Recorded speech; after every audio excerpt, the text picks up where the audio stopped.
Good morning, dear students of class 10. So we have just completed our first chapter. We had done many of the extra questions of this chapter. So keep on doing some more extra question of that chapter. So today we will start the second chapter, which is polynomials.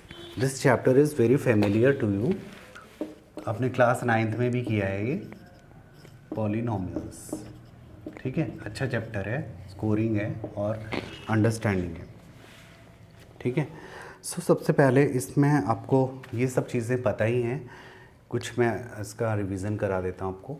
Polynomial किसे कहते हैं सबसे पहले. ठीक है, लिखना नहीं है आपको, जो चीज़ें लिखनी होगी तो मैं बता दूंगा.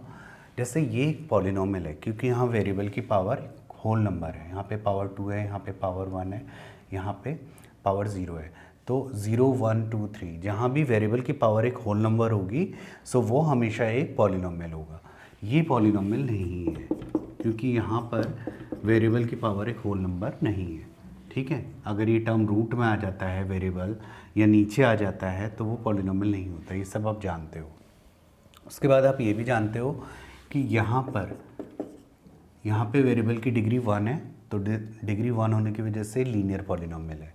ठीक है, यहाँ डिग्री 2 है तो ये एक क्वाड्रेटिक पॉलिनोमियल है. ठीक है, यहाँ डिग्री कितनी है बताइए. जैसे मैंने ये एक्सप्रेशन लिखा तो यहाँ डिग्री 3 है, so this is a cubic polynomial. तो जितनी किसी भी पॉलिनोमियल की डिग्री होती है आपको पता है, उसी के हिसाब से उसको लीनियर, क्वाड्रेटिक और क्यूबिक बोलते हैं. और आपको ये भी पता है, जैसे मैं अगर एक पॉलिनोमियल लिखता हूँ 3x, तो यहाँ पर आप x की जगह क्या रखोगे जिससे ये 0 हो जाए. ऑब्वियसली आप x की जगह 0 रखोगे, है ना. आपने x की जगह 0 रखा और ये पूरा 0 हो गया. तो x इक्वल टू 0 इस पॉलिनोमियल का 0 कहलाया. तो लीनियर पॉलिनोमियल जिस पॉलिनोमियल की डिग्री जितनी होती है उसके उतने ही 0 होते हैं. देखिए जैसे एग्जांपल लीनियर पॉलिनोमियल का मैंने आपको दे दिया, एक मैं दे रहा हूँ क्वाड्रेटिक का. आप यहाँ पे x की जगह क्या क्या रख सकते हो ताकि 0 हो जाए. एक तो आप x की जगह 2 रख सकते हो. अगर आप 2 रखते हो तो देखो आपको क्या मिल रहा है, 2 स्क्वायर माइनस 4, 4 माइनस 4 0. एक आप रख सकते हो x इक्वल टू -2, तो फिर -2 रखने पे भी आपको वही मिलेगा. -2 का स्क्वायर भी क्योंकि +4 ही होता है तो 0 मिल रहा है. सो डिग्री 2 होने पे 2 ज़ीरोज़ मिले. ऐसे 3 डिग्री होगी तो 3 ज़ीरोज़ मिलेंगे. ठीक है, ज़ीरोज़ का मतलब आप जानते ही हो. ठीक है, उसके बारे में मेरे को ज़्यादा बताने की ज़रूरत नहीं है, फिर भी मैंने आपको इंट्रोडक्शन दे दिया. ठीक है, कुछ डेफिनेशन जो आपको लिखनी पड़ेंगी तो मैं आपको भेज दूंगा नोट्स बनाने के लिए. ठीक है, अब हम पढ़ते हैं जो हमको इस क्लास में इसके बारे में पढ़ना है कि ज्योमेट्रिकल रिप्रेजेंटेशन. इसका ज्योमेट्रिकल मीनिंग, इसका ज्योमेट्रिकल मीनिंग क्या है असल में of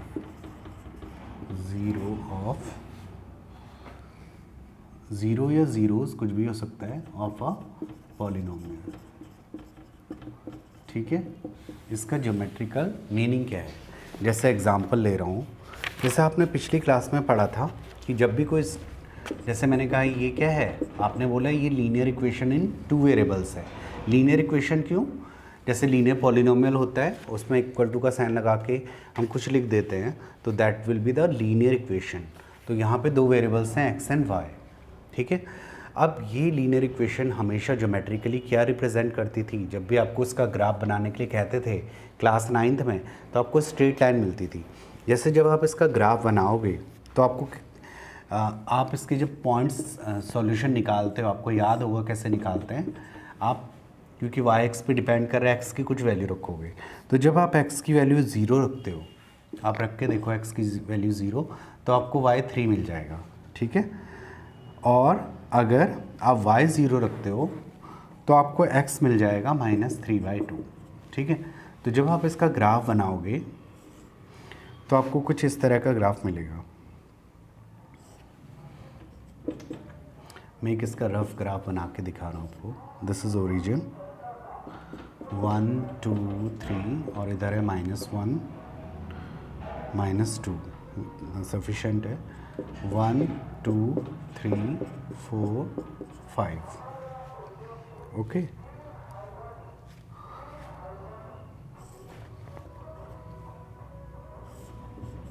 So this point is 0, 3 and this point is -3/2, 0. ठीक है, तो आपको क्या यहाँ से इंफॉर्मेशन मिली बताइए।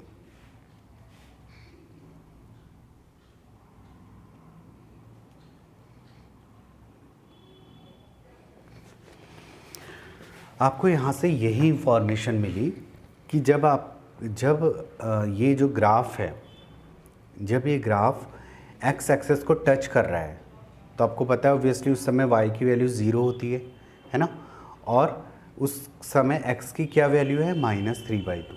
ठीक है, और अगर आप वैसे इसका 0 निकालोगे तो क्या आएगा, आप इसका 0 निकालोगे तो क्या आएगा, 0 आपको पता है कैसे निकालते हैं, 0 रख देते हैं, तो बस आप इधर वाले को सॉल्व करो, +3 उधर जाके -3, सो x इक्वल टू -3/2. सो इसका मतलब है इस पॉलिनोमियल का 0 तो -3/2 है, यानी x की वैल्यू -3/2 रखने पर y की वैल्यू 0 हो रही है। अब समझ में आया आपको, x की वैल्यू क्या रखें कि y की वैल्यू 0 हो जाए, वो वैल्यू है x इक्वल टू -3/2. ये तो हमने एल्जेब्रिकली सॉल्व करके निकाला 9th क्लास के मेथड से, और ये हमने ज्योमेट्रिकली निकाला। दोनों का मतलब एक ही है ना, कि जब हमने x की जगह -3/2 रखा तब ये लाइन x एक्सिस को छू रही है, और जब भी x एक्सिस को वो छूती है तो y क्या होता है, 0 होता है ना, यानी x इक्वल टू -3/2 इसका 0 होगा।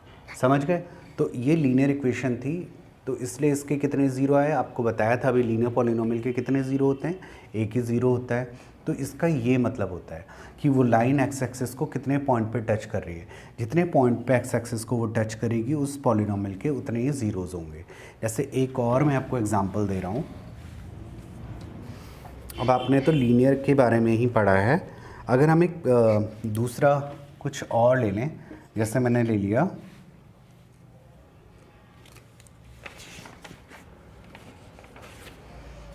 जैसे चलो मैंने ये ले लिया y² इक्वल टू 4x। ठीक है, तो जब आप इसका ग्राफ बनाने की कोशिश करोगे ना, तो यहाँ पर ये x एक्सिस को 2 पॉइंट पे टच करेगा, ये हमारी x एक्सिस है, ये y एक्सिस है। तो आपको कैसा ग्राफ मिला, आपने इस शेप को पहचाना, इसको बोलते हैं पैराबोला, पैराबोलिक मिला आपको। ठीक है, जो इस तरह का शेप होता है ना, पैराबोलिक बोलते हैं उसको। ठीक है, पैराबोला कैसे बनता है, जैसे अगर आप किसी बॉल को यहाँ से फेंकोगे तो वो आगे जाके कैसा शेप ले लेगी, पैराबोलिक, ऐसे आएगी वो। ठीक है, ये पैराबोलिक बना। ठीक है, या ऊपर से कोई एरोप्लेन जा रहा है और नीचे कुछ वो राहत सामग्री भेज रहा है। ठीक है, तो जब वो किसी चीज़ को यहाँ से गिराएगा तो वो चीज़ सीधे नीचे नहीं गिरती, वो कैसे गिरेगी, ऐसे पैराबोलिक पाथ लेगी और तब वो। ठीक है, सो ये होता है पैराबोला। तो आप जब भी इसका आप बना लेना, इसका x की जगह आप 2 वैल्यू रख के देखना, तो y की भी आपको 2 वैल्यू मिलेंगी। ठीक है, सो इसका बना लेना आप, तो ये x एक्सिस को 2 पॉइंट पे टच कर रहा होगा, तो इसका मतलब इसके कितने ज़ीरोज़ हैं, कितने ज़ीरोज़ हैं इसके, 2 ज़ीरोज़। ठीक है, तो वैसे भी आपको पता है कि क्वाड्रेटिक पॉलिनोमियल है, क्वाड्रेटिक इक्वेशन है, तो उसके कितने ज़ीरोज़ होंगे, 2 ज़ीरोज़।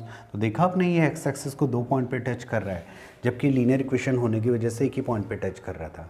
ठीक है, जब आप इसके ज़ीरोज़ निकालोगे, वैसे भी अगर आप निकालते हो तो आपको 2 ही ज़ीरो मिलेंगे इसके। ठीक है, तो इस तरह से मतलब ये इसका ज्योमेट्रिकल रिप्रेजेंटेशन हुआ। तो हमारी जो फर्स्ट एक्सरसाइज है वो इसी पे रिलेटेड है। आपको ये सब लिखना नहीं है, ये आपके समझने के लिए था।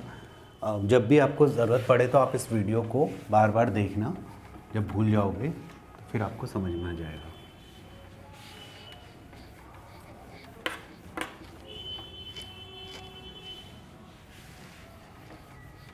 आपको लिखना है यहाँ से है,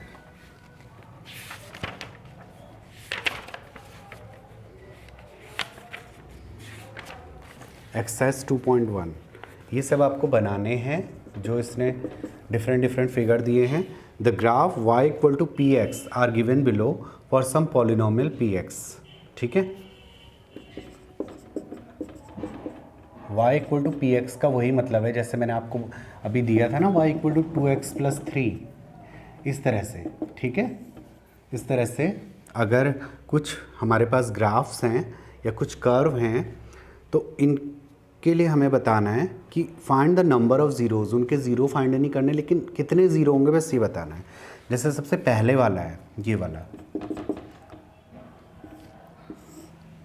this is Y axis, Y dash, X and X dash. इसमें वैसे एक स्ट्रेट लाइन है और ये स्ट्रेट लाइन वाई एक्सिस को कहीं भी टच नहीं कर रही, सॉरी एक्स एक्सिस को कहीं भी टच नहीं कर रही। तो एक्स एक्सिस को ये वाई वाली लाइन कहीं टच नहीं कर रही, इसका मतलब इसके कितने ज़ीरो होंगे, इसके कोई भी ज़ीरो नहीं होंगे।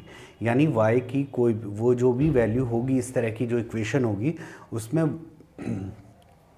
एक्स की कोई भी वैल्यू रख के वाई ज़ीरो नहीं आ रहा होगा। ठीक है, जैसे एग्जांपल के लिए अगर आप y इक्वल टू 3 का बनाओगे, जैसे यहाँ पे है 1 2 3 है ना, y इक्वल टू 3 का बनाओगे तो हमेशा वो लाइन x एक्सिस के पैरेलल आती है, अपने 9th क्लास में पढ़ा है। तो क्या यहाँ पे x की जगह पे कुछ रख के ज़ीरो आ सकता है जब x है ही नहीं वहाँ पर? तो यानी y जो है x पे डिपेंड ही नहीं कर रहा। तो यानी कि इसके कितने ज़ीरो होंगे, नंबर ऑफ़ ज़ीरोज़ कितने हो गए? क्या कोई x की वैल्यू मिल पाई जिसके लिए y ज़ीरो हो जाए? नहीं मिल पाई। सो इसके नंबर ऑफ़ ज़ीरोज़ हो गए। हालांकि ये नहीं था, ये तो मैंने सिर्फ एग्जांपल दिया था, आपको सिर्फ ऐसा प्लेन दिया था। ठीक है, उसके बाद दूसरा वाला है, दूसरा वाला कुछ ऐसे है, ये ऐसे करके है। तो ये एक्स एक्सिस को कितने पॉइंट्स पे टच कर रहा है? एक ही पॉइंट पे टच कर रहा है यहाँ पर। ठीक है, तो नंबर ऑफ़ ज़ीरोज़ कितने हो गए इसमें? 1। ठीक है, ऐसे तीसरा वाला आप देख सकते हो 1 2 3, 3 पे टच कर रहा है तो 3 ज़ीरोज़ हो गए, इसके 2 ज़ीरोज़ हो गए, इसके 1 2 3 4 ज़ीरोज़ हो गए और इसके 1 2 3, इसके 3 ज़ीरोज़ होंगे। ठीक है, तो ये आप अपनी कॉपी में कर लेना, आपको बनाने भी हैं और ये अच्छे से करने हैं। तो ये समझना बहुत ज़रूरी है। आपको लग रहा होगा कि ये क्या बता रहे हैं सर कुछ ज़्यादा, लेकिन ये चीज़ें अंडरस्टैंडिंग के लिए बहुत इंपॉर्टेंट हैं कि उनका ज्योमेट्रिकली क्या महत्व है। ठीक है, सो आप इसको करना। तो यही हमारी फर्स्ट एक्सरसाइज थी।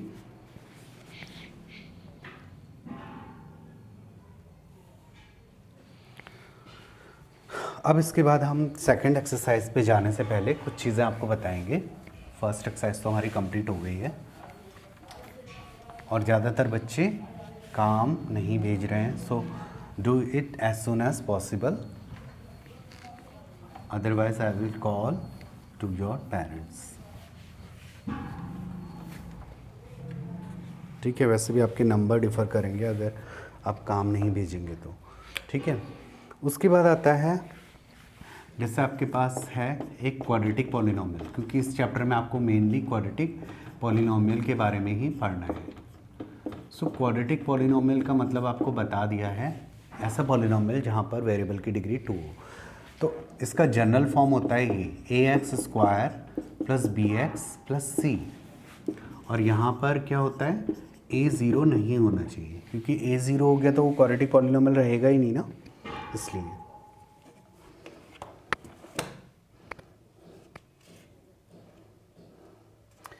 अब आपको पता है कि इस पॉलिनोमियल के कितने ज़ीरोज़ होंगे? 2 ज़ीरोज़, क्योंकि यहाँ डिग्री 2 है। तो मान लिया उन ज़ीरोज़ का नाम है अल्फ़ा एंड बीटा। ठीक है, तो यहाँ पर एक चीज़ आएगी सम ऑफ ज़ीरोज़, यानी कि alpha plus beta. Alpha beta से डरना मत, they are just Greek notations. पहले ज़ीरो को अल्फ़ा बोल दिया, दूसरे को बीटा बोल दिया। ठीक है, तो इसके लिए जब हम देखेंगे तो अल्फ़ा प्लस बीटा हमेशा माइनस बी अपॉन ए के बराबर आ रहा होता है। अभी बी और ए क्या है? ज़ीरोज़ तो हमें पता है, बी और ए का मतलब यहाँ से पता चलेगा x² का जो भी कोफिशिएंट होगा वो a होगा, x का जो भी कोफिशिएंट होगा वो b होगा, और c कांस्टेंट हमें जहाँ पे कोई भी वेरिएबल इंक्लूड नहीं होगा। ठीक है, तो ये चीज़ हमेशा इसके बराबर आएगी। ये अभी हम आगे करेंगे एक्सरसाइज में, तब आपको और अच्छे से आ जाएगा। उसके बाद आता है product of zeros. Product of zeros क्या होता है, बहुत इंपॉर्टेंट है, इसको बहुत अच्छे से कर लेना याद। Alpha into beta equal to C upon A, means constant term upon the coefficient of X square से क्या मल्टीप्लाई हो रहा है वो यहाँ पर आ जाता है। तो ये हमेशा प्रोडक्ट जो भी आ रहा होता है इसके बराबर होता है। सो आप इसको नोट करो और उसके बाद हम स्टार्ट करते हैं एक्सरसाइज 2.2।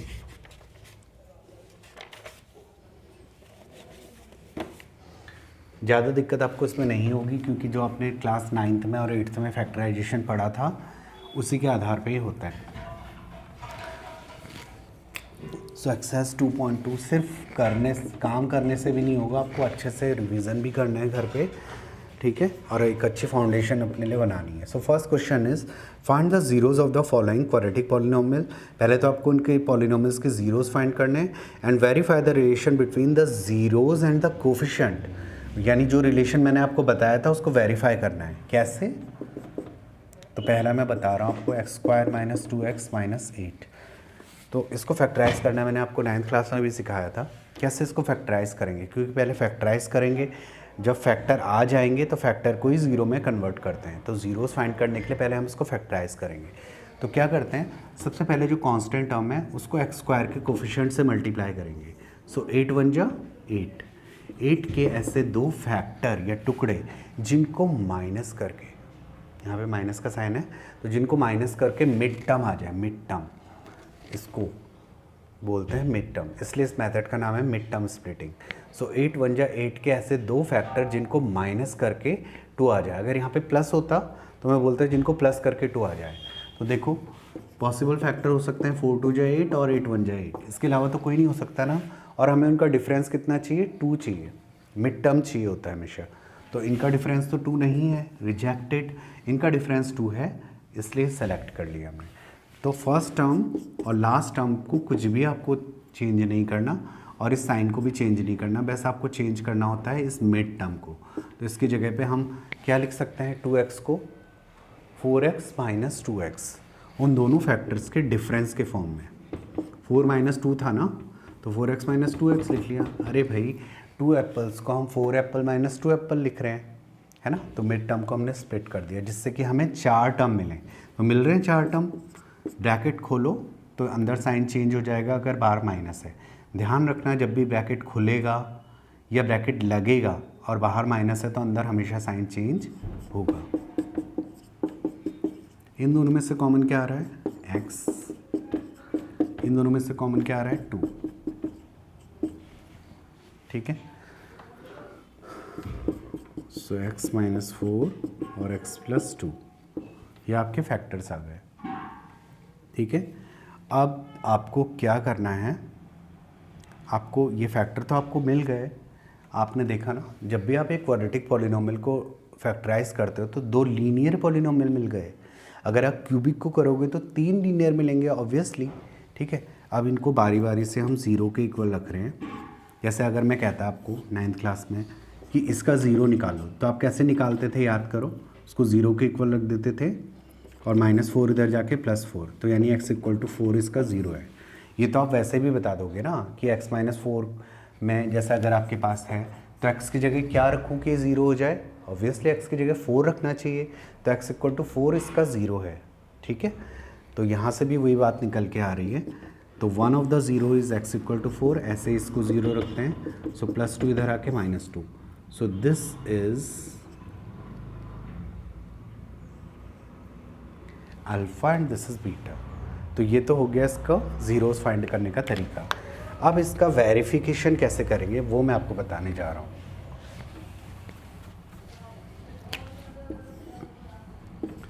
वेरिफिकेशन,